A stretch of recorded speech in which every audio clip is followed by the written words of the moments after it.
Guys, ముందుగా అందరికీ వినాయక చవితి శుభాకాంక్షలు. సో ప్రజెంట్ వచ్చేసి మనం ఇంట్లో పూజ చేసుకునేసి ఇంట్లో అయితే చాలా అంతా రెడీగా చేసేసింది అమ్మ. సో ఇంట్లో పూజ అంతా చేసుకున్న తర్వాత మన ఇంటి పక్కనే దేవుని దగ్గర పెద్ద వినాయకుడు అయితే మొన్న రీసెంట్గా వీడియో చూసి ఉంటారు. సో ఆ వినాయకుడి దగ్గరికి వెళ్ళేసి అక్కడ పూజలంతా కూడా కంప్లీట్ చేసుకునేసి సో అలాగే మా ఏరియాలో ఉన్న వినాయకులన్నీ కూడా చూపించేసి అలాగే కదిరికి వెళ్ళిపోదాం గైస్. సో ఆలస్యం లేకుండా ఇంట్లో అమ్మ పూజ అయితే చేస్తూ ఉంది. అలాగే ఏమేమి వంటలు చేసిందో మొత్తం అని కూడా చూపించి పూజ అయితే కంప్లీట్ చేసేద్దాం పదండి.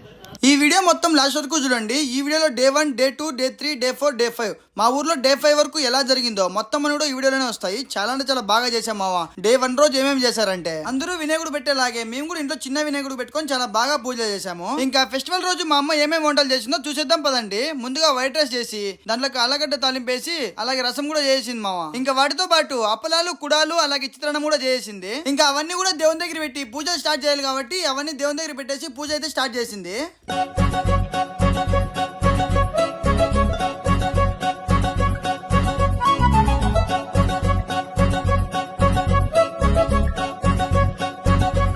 ఫైనల్లీ పూజ అంతా అయిపోయిన తర్వాత అమ్మ దగ్గర హారతి తీసుకునేసి ఇంకా తినడానికి అయితే కూర్చునేసాము. మా ఇంట్లో ఎప్పుడు ఇన్ని వెరైటీస్ అయితే చేయరు. ఫెస్టివల్ రోజు మాత్రమే చేస్తారు మామ. ఏమేమి చేస్తారో ఒకసారి చూసేయండి. ఇంకా టేస్ట్ విషయానికి వస్తే మా అమ్మ నిజంగా చాలా అంటే చాలా బాగా చేస్తుంది మామ వంటలు. ఫైనల్లీ ఇంట్లో పూజ అంతా కంప్లీట్ చేసుకునేసి ఇంకా పెద్ద వినాయకుడి దగ్గరికి రాగానే డ్రమ్స్ మాత్రం భయంకరంగా కొడుతున్నారు మా ఏరియా వాళ్ళు.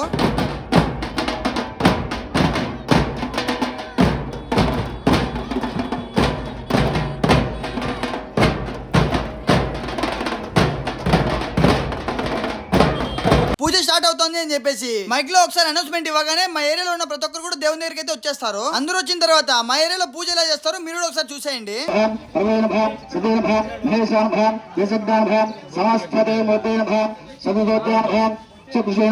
కళ్యాణ గురుభాం ఐశ్వర్యకారణానుభాం జ్ఞానీనుభాం యక్షకిన్నభాం గజాభాం కవితభాం అపాకృభాం పరాక్రమానుభాం సత్యధర్మణేనుభాం సంసారం పునరేనుభాం శ్రీ విఘ్నేశ్వరానుభాం భక్తి పారిజాతానుభాం ఓం విఘ్నేశానుభాం ఓం సిద్ధివినాయకానుభాం అదశ్రీ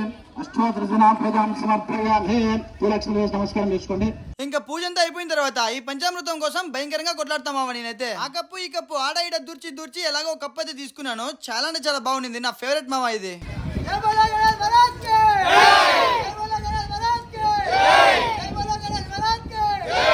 ఇక్కడితో డే 1 అయితే కంప్లీట్ అయింది. డే 2 ఎలా జరిగిందో ఇప్పటి నుంచి చూద్దాము. డే 2 రోజు ఏం చేస్తారంటే దేవునికి నార్మల్ గా పూజలు ఎలా చేస్తారో అలాగే డే 2 రోజు చేసిన తర్వాత నైట్ ఏం చేస్తారంటే ఎప్పుడు చేయనంత గ్రాండ్ గా మా చిన్న చిన్న వినాయకుడు వాళ్ళు బాగా చేయాలని చెప్పేసి ఇలాంటి కొత్త కాన్సెప్ట్ అయితే రెడీ చేశారు. ఈ బంగమట్టి ఉట్టి ఎంతమందికి తెలుసో తప్పకుండా కామెంట్ చేసేయండి. ముందుగా ఒక గుంత తవ్విన తర్వాత లోపలికి పైప్ కి బంగమట్టి ఎంత అతికిస్తారు. దాన్ని 5 to 6 అవర్స్ అయితే ఎండబెట్టేస్తారు పక్కన పెట్టేసి. ఇంకా గుంత తవ్విన చోట బంగమట్టి మెత్తగా ఉండాలని చెప్పేసి వాటర్ పెట్టేసి మొత్తం అంతా కూడా క్లీన్ చేసుకుంటారు. ఇంకా అదంతా అయిపోయిన తర్వాత బంగమట్టి పూసిన పైప్ కి పైన ఉట్టి అయితే కడతారు డబ్బులు కట్టేసి. ఫైనల్ గా మొత్తానికి మా వాళ్ళందరూ కష్టపడి దాని పైప్ ఎత్తి బొక్కలు అయితే పెడుతున్నారు మావా.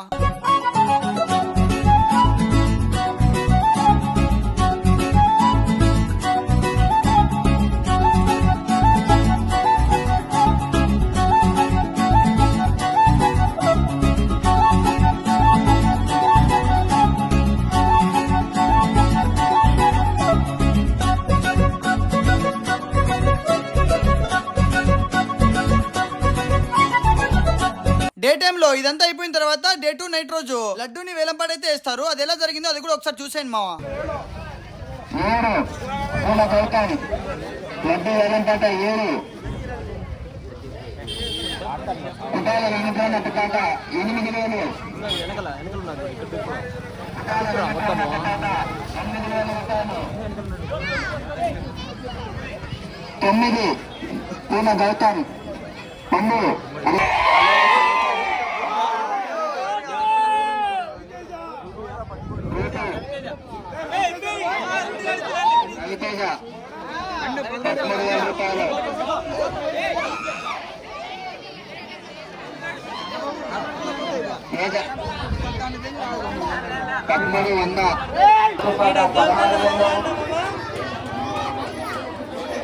అంజనా సార్ చెప్పిన 16,000 రూపాయలు. ఫైనల్ గా ఈ లడ్డూని పండు అయితే 16,500 రూపాయలకి అయితే సొంతం చేసుకున్నాడు. ప్రతి సంవత్సరం కూడా లడ్డు ఎవరు కొంటారో వాళ్ళ ఇంటి దగ్గరికి డ్రమ్స్ కొట్టుకుంటూ టపాసులు పెట్టుకుంటూ చాలా బాగా గ్రాండ్ గా తీసుకెళ్తాము. ఈసారి పండు వాళ్ళ ఇంటి దగ్గర కూడా క్రాకర్స్ పెట్టుకుంటూ డ్రమ్స్ కొట్టుకుంటూ చాలా బాగా తీసుకెళ్ళాము. చాలా చాలా హ్యాపీనెస్ గా ఉంది అందరికి. ఇంకా ఈ లడ్డు వేలంపాట అయిపోయిన తర్వాత ఉట్టి ఎలా జరిగిందో తప్పకుండా చూసేయండి లాస్ట్ వరకు.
ముక్కా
మొత్తానికి ఈ ఉట్టి కోసం ఇంతమంది కష్టపడితే ఫైనల్ గా ధనుష్ గడ్ అయితే దీన్ని దక్కించుకున్నాడు. ఈ ఉట్టి కార్యక్రమం మొత్తం అయిపోయిన తర్వాత వాడి పరిస్థితి ఎలా ఉందో ఒకసారి మీరు కూడా చూడండి.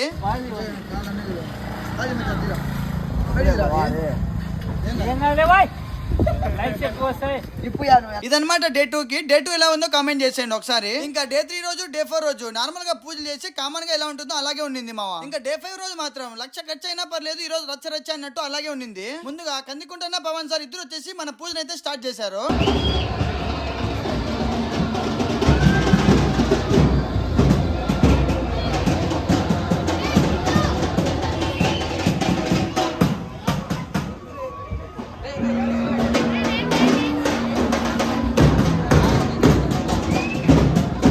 ఫైనల్ గా అన్నతో కూడా క్లిప్ కొట్టేసి ఇంకా నిమజ్జనం అయితే స్టార్ట్ చేశాము. గణేష్ అని దేవుల ముందర గొంతులో పెడతాం కాబట్టి మన ఇంటి పక్కనే ఉంటది. ఈ బొమ్మని గొంతు లోపల పెట్టేటప్పుడు చాలా కష్టం అయితే ఏముండదు. ఇప్పుడు తీసేటప్పుడు మాత్రం మాకు మాత్రం దొల తీరిపోతుంది మావా.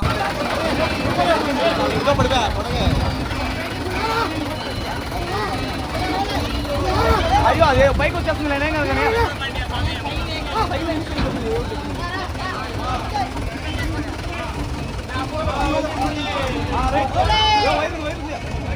ఇంకా ఫైనల్ గా బొమ్మ బయటకు వచ్చిన తర్వాత ఒక పెద్ద బ్లాష్ అయితే పెట్టారు, చూసండి అది కూడా వ్యూ.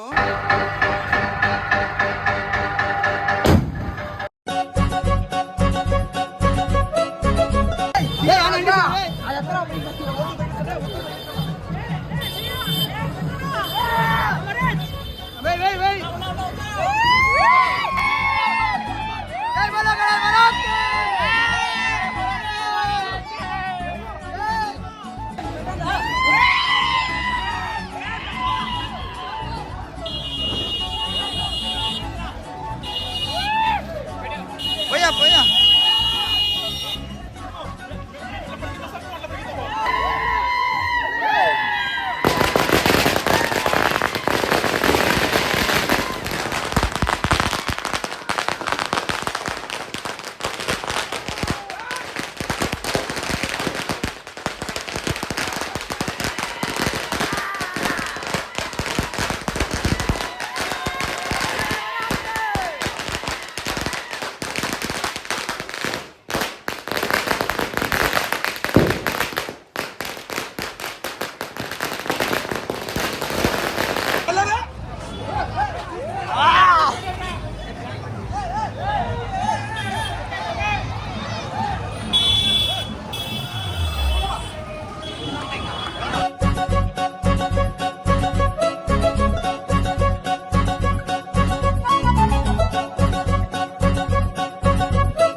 అట్లా పెట్టి ఏం కదా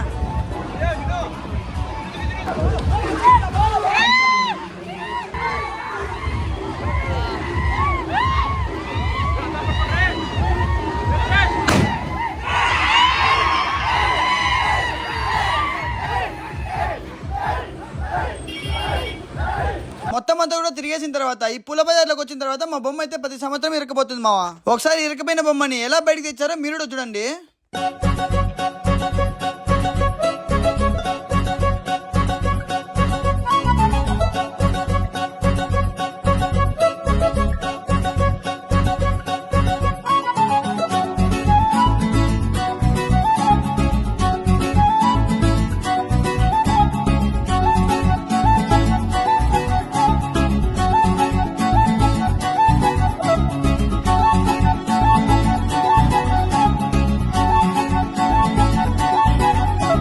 డే 5 రోజు మొత్తం అంతా తిరిగేసిన తర్వాత గణేశాన్ని ఎలా నిమజ్జనం చేసాము కూడా చూడండి. మా సైడ్ చెరువులలో నీళ్లు లేవు కాబట్టి బావిలో అయితే మేము ఎంచుకున్నాము. ఒకసారి గణేశాన్ని ఎలా నీళ్ళలోకి వేసామో మీరు కూడా చూసి ఈ వీడియోని తప్పకుండా లైక్ షేర్ కామెంట్ అయితే చేయండి మావా.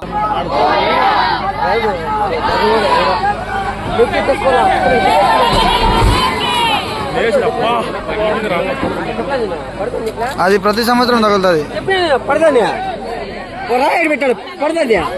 అదే పడదు పడదంటే కాదుగా రాయి పెట్టేది ఎవరా